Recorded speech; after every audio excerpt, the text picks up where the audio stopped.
Almost every World's Fair palace you've ever seen was scheduled for demolition before it ever opened, torn down, not because it failed, but because a contract said it had to disappear. Some burned early. Some found legal loopholes. One took 50 years to finish vanishing. So why did nations spend millions building these massive marble cities just to sign a contract promising to destroy them? The contract nobody talks about demolition wasn't an afterthought. It was written into the contract before the first brick was laid. Host cities usually leased their parkland to fair organizers under one brutal condition: a strict restoration clause. The land had to be returned exactly how it was found. Take St. Louis. The 1904 Louisiana Purchase Exposition only got permission to use Forest Park because of a ruthless city ordinance.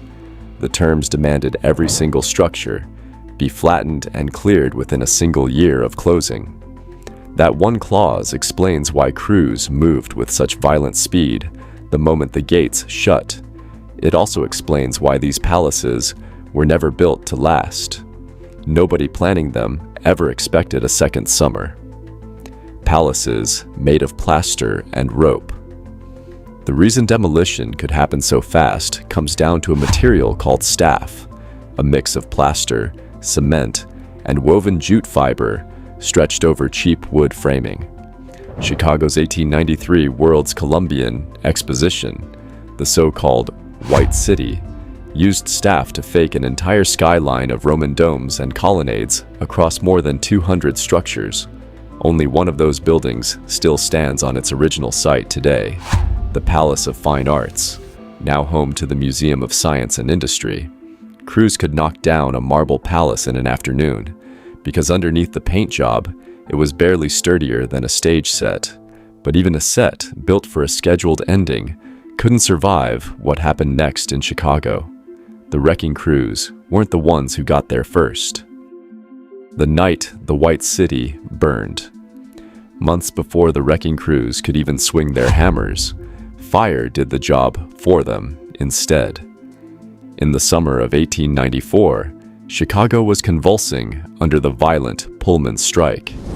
Angry, unemployed workers, many of whom had built the fair only to be discarded once the gates shut, had set up a desperate squatter colony inside the abandoned plaster palaces.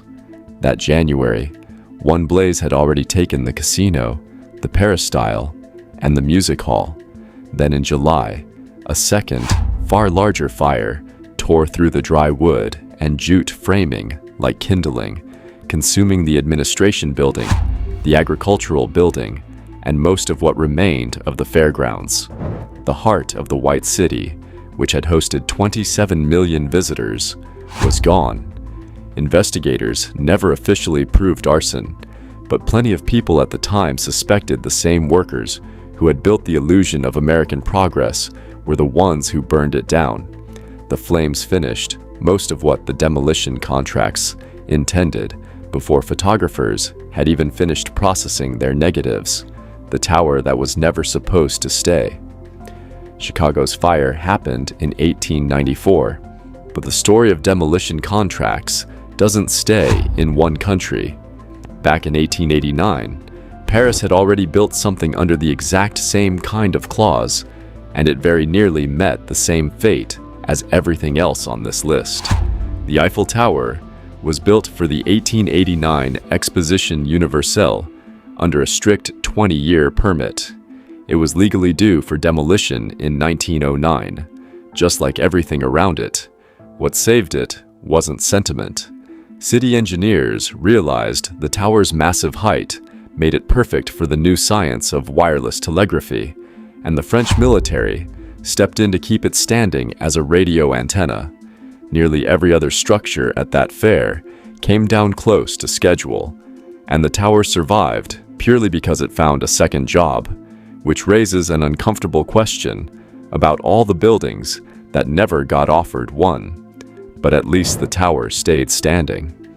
Just a few years later in Paris, local residents would find out that fast-moving demolition crews didn't care where the fairground ended and their actual lives began.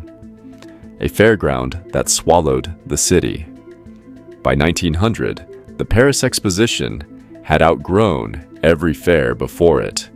Where the 1889 fair stayed contained largely to the Champ de Mars, the 1900 Exposition sprawled across more than 200 hectares, spilling into the Trocadero, the Esplanade des Invalides, both banks of the Seine, and even a separate annex miles away in the Bois de Vincennes. Whole stretches of the city were folded into the spectacle for a single season. When the fair ended and the lease ran out, the demolition teams moved in with their usual violent speed, clearing hundreds of acres of pavilions almost as fast as they'd gone up. These expositions were built fast, but they were destroyed even faster. But as St. Louis would prove just a few years later, not every disappearing act had to be this wasteful. The buildings hiding in plain sight. Not everything from these fairs actually disappeared. It just stopped looking like a fairground. After the 1904 St. Louis Fair, tons of salvaged pine lumber, by most accounts enough to build a small city, were resold and used to frame ordinary homes across the region. One exhibit, the fair's press building, was disassembled piece by piece and rebuilt as a private house in nearby Webster Groves, where it still stands today on Clark Avenue. So the mystery was never total erasure, it was disguise. Ordinary neighborhoods, quietly built from a spectacle nobody recognized anymore. Later fairs would try to design around that waste entirely, with mixed results. The Space Needle loophole. By 1962, Seattle's Century 21 Exposition tried a different model. It designed a handful of structures, like the Space Needle and the Science Pavilion, for permanent civic use from day one. So the demolition contract only applied to the disposable pavilions built around them. It mostly worked, and both landmarks still anchor the city today. But New York's fair, just 2 years later, shows how easily that plan can fall apart, because Flushing Meadows was supposed to follow the exact same formula. It didn't. The park that took 50 years to finish. The 1964 to 1965 New York World's Fair was designed around a promise. Profits from ticket sales would fund turning Flushing Meadows into a permanent park once the buildings came down.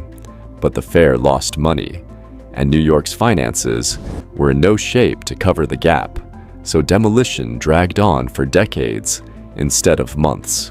Rusting fragments, like the New York State Pavilion's Tent of Tomorrow, sat half abandoned in that park for over 50 years, a demolition that was legally required but never actually funded. It might be the clearest proof out there that the contract to destroy these buildings was never really about the buildings. It was always about who got left holding the bill. So strip away the grand illusions and look at what actually happened. These legendary palaces were torn down simply because strict land restoration contracts legally required it, not because the structures themselves had failed. But as history shows, signing a contract is the easy part. Enforcing it is another story entirely. Almost none of these fairs disappeared cleanly. Chicago burned early. Paris let one tower slip through on a technicality. St. Louis let its lumber walk off into ordinary houses. Seattle wrote the loophole in from the start. And New York tried the same trick, only to spend 50 years failing to finish the job. The demolition clause was real every single time. What a city actually managed to do about it was never guaranteed, and cities are still writing those exact same clauses into contracts today for spectacles already scheduled to disappear. Except for one. One famous exposition never got its restoration clause enforced at all. The demolition crews walked off the job halfway through, and the bizarre reason they stopped is the story the next video is built around.